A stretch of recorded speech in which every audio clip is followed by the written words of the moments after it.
faire la différence avec celles-là qui sont dehors. Celle-là qui fête le 8 mars simplement parce que c'est une fête où elle trouve l'occasion de boire, de sortir avec des amis.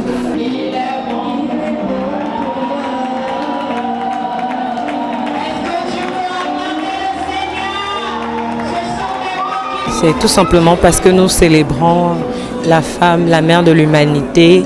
Et nous mettons beaucoup plus l'accent sur la femme chrétienne parce que la femme est d'abord issue d'une société où elle est marginalisée et parfois même dans l'église, la femme n'est pas considérée à sa juste valeur. Alors le 8 mars dans l'église, c'est pour montrer aux femmes que nous pouvons aussi avoir la parole de Dieu, mais faire entendre notre voix dans le monde entier, dans nos familles et de manière à respecter la parole de Dieu, ce que le Seigneur nous enseigne dans sa parole et faire la différence avec celles-là qui sont dehors.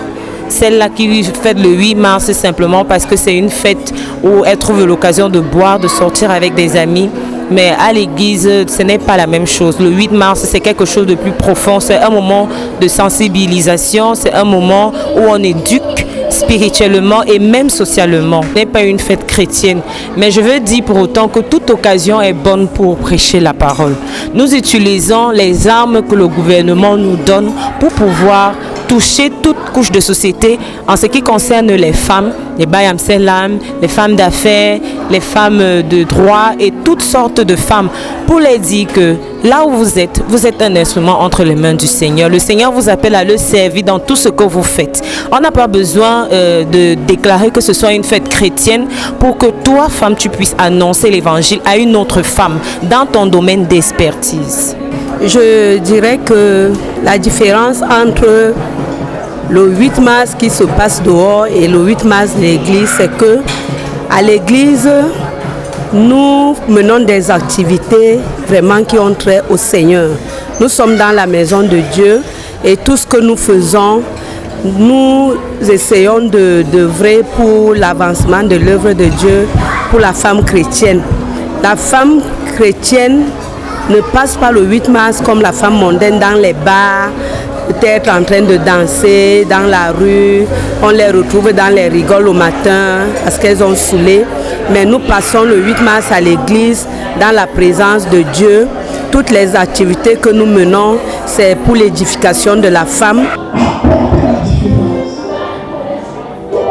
Les choses se passent dans le monde, même à l'église, on doit donner le temps à l'église. Alléluia.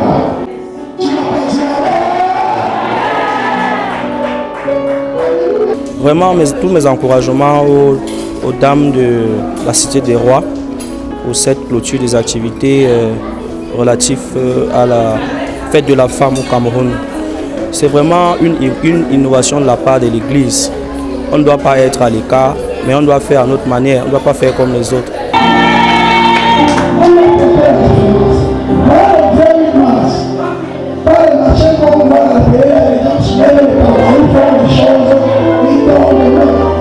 Nous voulons que les femmes, au travers de ce que nous menons ici à l'église, se sentent appelées, qu'elles sachent véritablement que le Seigneur les appelle, qu'elles n'abandonnent pas le cri d'appel du Seigneur.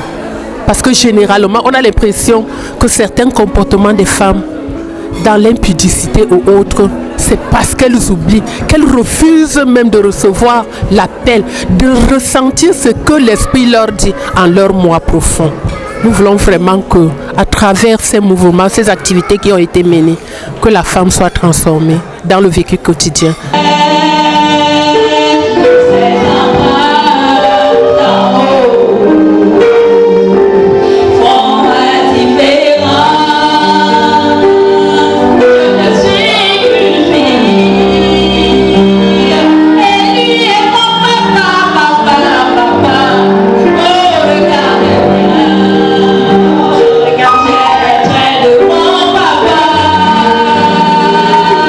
Oui, déjà ici, j'apporte mon plus-value en disant que cette fête, nous sommes là pour encourager la femme parce que la femme également a une place très très importante et très capitale dans cette société. La femme, déjà à partir de l'institution biblique qui parle de l'importance de la femme. Lorsque Adam a vu Ève, il a dit waouh, cette fois-ci voilà la chair de ma chair, l'os de mes os. Donc ce qui voudrait déjà montrer que la femme a une place très très importante et très capitale au sein de la société. La semaine de la femme célébrée ici à l'église, j'ai retenu que la femme ne doit pas être célébrée seulement pendant la période du 8 mars. Ça doit être une chose qui doit devenir habituelle. On doit célébrer la femme tous les jours. On ne doit pas se concentrer pendant la période du 8 mars pour dire voilà, on va former les femmes, on va éduquer les femmes. Non. On doit célébrer les femmes de janvier en décembre. On doit éduquer les femmes pour que les femmes sachent c'est quoi leur valeur, c'est quoi leur plus-value, c'est quoi leur position dans la société. Il faut aujourd'hui que les femmes sachent qu'elles sont des précurseurs, et c'est un peu le thème que nous avons abordé ici à l'église, c'est la femme comme précurseur du changement. Donc aujourd'hui, les femmes doivent changer d'abord de mentalité en elles-mêmes, comprendre que elles n'ont la seule force, comprendre que le sexe n'est pas leur seule force, si on peut considérer ça comme une force. Leur force, c'est leur beauté intérieure. Leur force, c'est le fait qu'elles sont braves, qu'elles sont courageuses, qu'elles sont travailleuses et qu'elles sont en même temps dures mais douces, puisque comme on le sait, la femme est très douce. C'est également son apport qui est attendu au sein de la société en tant que mère au foyer, en tant que mère qui connaît la parole de Dieu, qu'elle puisse impacter la société à travers sa connaissance de la parole de Dieu, qu'elle puisse agir conformément à la parole de Dieu, mais ne pas se laisser emporter par certains comportements de l'heure. Il faut être discipliné. Vous savez, dans tout ce qu'on fait, il faut de la discipline. Si vous êtes discipliné, vous allez voir que vous pourriez faire 10 choses à la fois. La femme chrétienne ne se lève pas à 7 heures, même si elle ne travaille pas, même si elle est entrepreneur, c'est-à-dire qu'elle s'auto-emploie, elle se réveille à 4 heures. 4 heures, 4h30, elle a le temps de prier pendant 1 heure ou 30 minutes et après elle commence sa journée, elle fait ses tâches, elle va au travail. Le soir, avant de dormir, après avoir préparé la journée qui va venir, elle fait sa prière. Bien sûr qu'on peut aller prière et travail. Une femme chrétienne prie et elle travaille. Elle consacre ses week-ends. Elle peut choisir 2 week-ends sur 4 ou elle consacre ses journées à l'église et les 2 autres week-ends, elle fait autre chose. Le moment qui m'a le plus marqué, c'est le moment, il y a eu 2 moments, le moment de la prédication qui a été présentée par notre sœur, la reine Stella. C'était vraiment un moment édifiant où l'Esprit de Dieu était en œuvre. Il a utilisé la bouche de sa servante pour pouvoir bénir les vies des femmes qui étaient présentes. C'était vraiment un moment extraordinaire et j'ai été bénie. Et si je peux dire, j'ai appris aujourd'hui que la femme, si je peux dire, est un instrument entre les mains du Seigneur. C'est celle-là qui se tient à la brèche pour sa famille, celle-là que le Seigneur utilise pour bénir les nations, qui commencent d'abord dans sa maison. Alors les activités qui ont été... l'autre activité qui a été bénissante, c'était le défilé de mode.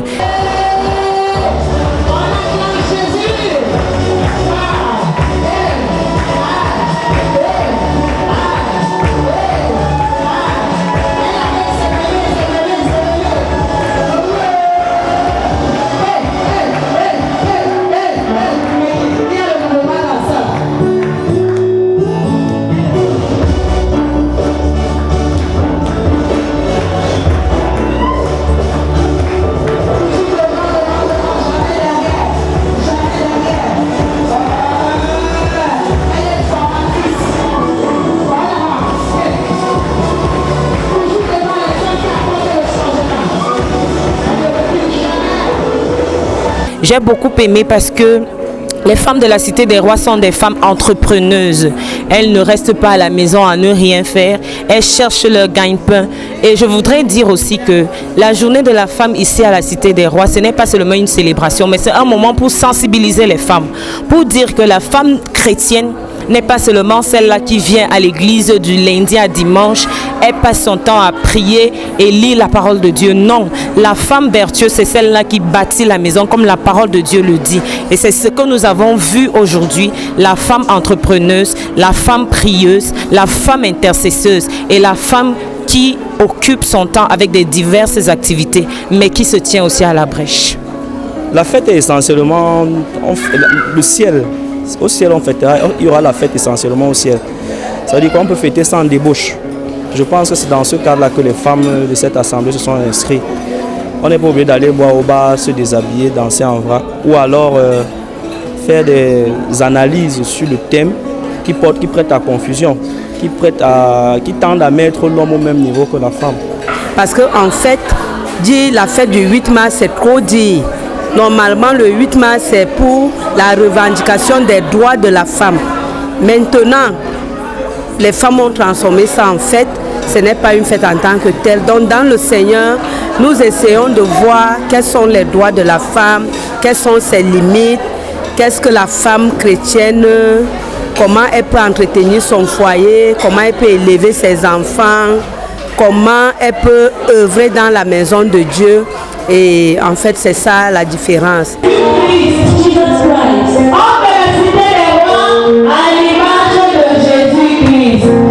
C'était pour attiser l'éveil de conscience des femmes. Les femmes doivent savoir qu'elles peuvent apporter le changement partout où elles se trouvent. Dans le milieu où elles vivent, elles peuvent transformer le vécu quotidien. Nous savons que généralement, certaines guerres sont issues des querelles des femmes. Donc, à travers le comportement des femmes, l'amélioration de leur comportement, elles peuvent éviter des guerres fratricides. Elles peuvent éviter des guerres. Elles peuvent améliorer même leur vécu quotidien, protéger leurs enfants. Quand elles maîtrisent la parole de Dieu, quand elles appliquent la parole de Dieu et qu'elles se sentent consacrées, en vivant dans le jeûne, à travers des privations multiformes, elles peuvent améliorer leur esprit, transformer leur esprit, transcender le moi et accéder à une situation bienheureuse pour la société. Qu'elle soit chrétienne, n'est-ce pas, elle doit travailler afin que Dieu, n'est-ce pas, l'utilise donc pour impacter donc le monde des affaires. Donc, femme chrétienne, n'est-ce pas, travaille, n'est-ce pas, faire les affaires, n'est-ce pas, parce que Dieu t'appelle, n'est-ce pas, à impacter, à influencer donc le monde. Que Dieu te bénisse. Les jeunes filles ont été appelées. Beaucoup ont été présentes pendant ces activités. Mais c'est vrai quand même que pendant que nous menons ces activités, beaucoup sont encore à l'école. Mais la jeune fille qui était présente a reçu des enseignements. Et au travers des mouvements qui ont été effectués, on a senti le besoin d'être transformé, le besoin de changer de comportement. Vous avez vu de nombreuses filles à l'église. Vous avez vu, c'est une jeune église comme vous la voyez si bien, mais vous avez vu de nombreuses personnes au sein de l'église. Elle n'est pas très vieille, c'est une jeune, bien qu'elle ait une grande capacité. En fait, le concept du défilé de mode aujourd'hui, c'était pour prouver à ceux-là qui sont dehors, qui disent que les femmes chrétiennes sont seulement là de lundi à dimanche, elles partent à l'église et elles écoutent seulement le pasteur. Elles n'écoutent pas leur mari. C'était pour prouver à la société et même à l'église que la femme chrétienne, la femme vertueuse, c'est celle-là qui est capable de tenir son foyer, d'écouter son mari et aussi de Dieu. Parce que nos maris sont nos dieux sur terre. Et nous sommes des femmes soumises à nos maris. Alors le défilé de mots, c'était pour prouver que dans la société, nous sommes occupés. Dans la société, nous avons des boulots. Dans la société, nous contribuons à l'avancement et à l'évolution du pays en tant que femmes vertueuses, en tant que femmes chrétiennes. Déjà, avant d'arriver à la clôture, nous avons eu plusieurs ateliers. Nous avons eu des ateliers sur l'éducation des enfants, des personnes, des adolescents, des enfants de 0 à 5 ans et 10 ans. Ça nous a vraiment édifiés.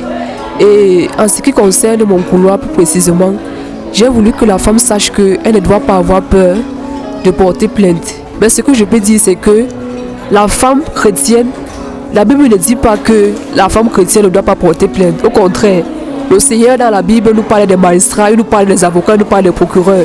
C'est pour dire que c'est lui qui a institué ces personnalités chez qui nous pouvons nous tourner lorsque nous sommes en difficulté, lorsque nous avons été lésés par rapport à nos droits.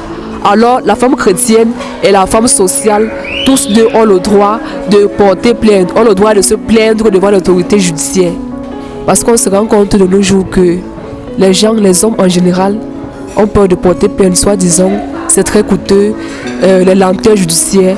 Mais je les ai fait comprendre qu'ils ne doivent pas avoir peur de porter plainte. Et je les ai enseignés, je les ai galvanisés dans ce couloir-là, à porter plainte. Et aussi, je les ai édifiés sur les droits de la femme. Les droits de la femme dans le foyer. Quelles sont les tâches? Qu'est-ce que la loi attend de la femme? La loi dit que la femme est une aide. Elle doit soutenir son mari lorsque celui-ci est incapable de supporter les charges du ménage. Et à ce niveau aussi, j'ai aussi embrayé sur la communauté. Parce que beaucoup de femmes pensent que lorsqu'elles vivent avec un homme dans le concubinage, elles sont dans la communauté. Je les ai fait comprendre que la communauté commence dans le mariage, avec le mariage. Et nous avons aussi parlé des différents types d'enfants, notamment les enfants naturels, les enfants légitimes, les enfants adoptifs. Et je les ai fait comprendre aussi que tous les enfants, selon la nouvelle loi, ont les mêmes droits, que ce soit les enfants légitimes ou naturels. Alors ce qu'il faut retenir pour la femme particulièrement, c'est qu'en tant que femme, elle doit s'imprégner de la loi, elle doit connaître ce que dit la loi, quelles sont ses limites dans la société, quelle est la ligne rouge à ne pas franchir. Et je pense que durant toute cette semaine, ça a vraiment été bénéfique. Et je pense qu'au sortir d'ici, j'ai déjà eu plusieurs femmes m'ont approché afin que je les aide, notamment pour des dossiers judiciaires. Donc je pense que ça a véritablement porté, puisqu'elles sont disposées déjà à se plaindre pour réparer le préjudice qui a certainement été causé. Je vous remercie. Alors nous sommes là pour motiver, pour encourager cette femme-là, pour connaître son droit, connaître sa place au sein de cette société.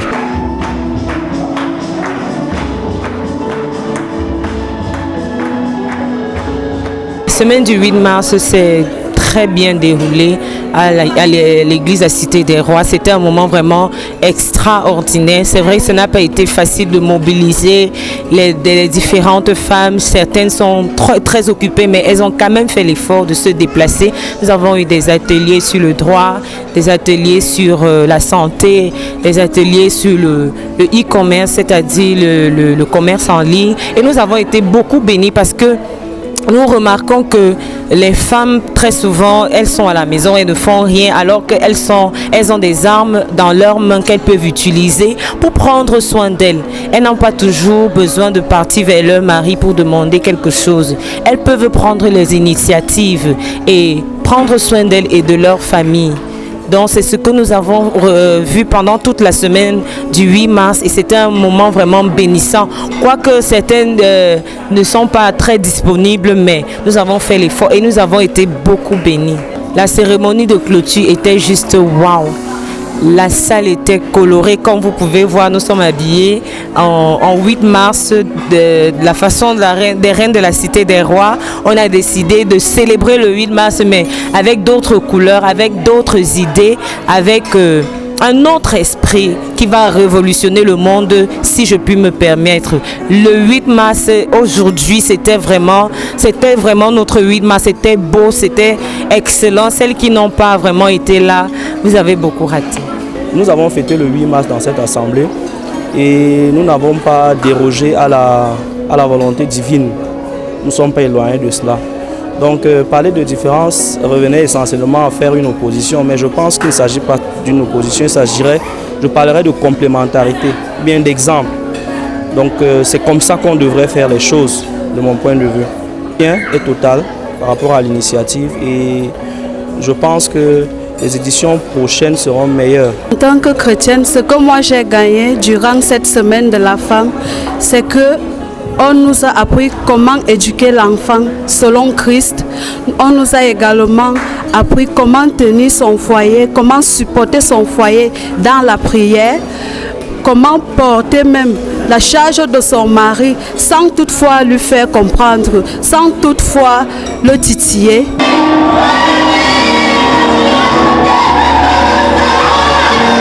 Mais cela se fait dans le secret, dans la prière. Nous avons également été édifiés dans plusieurs ateliers c'est-à-dire que la femme chrétienne ne doit pas rester les bras croisés. La femme chrétienne doit toujours avoir un métier. Même si on n'a pas fréquenté, nous avons eu les ateliers pratiques, là où nous avons été formés à faire certaines choses pour gagner sa vie, supporter le foyer.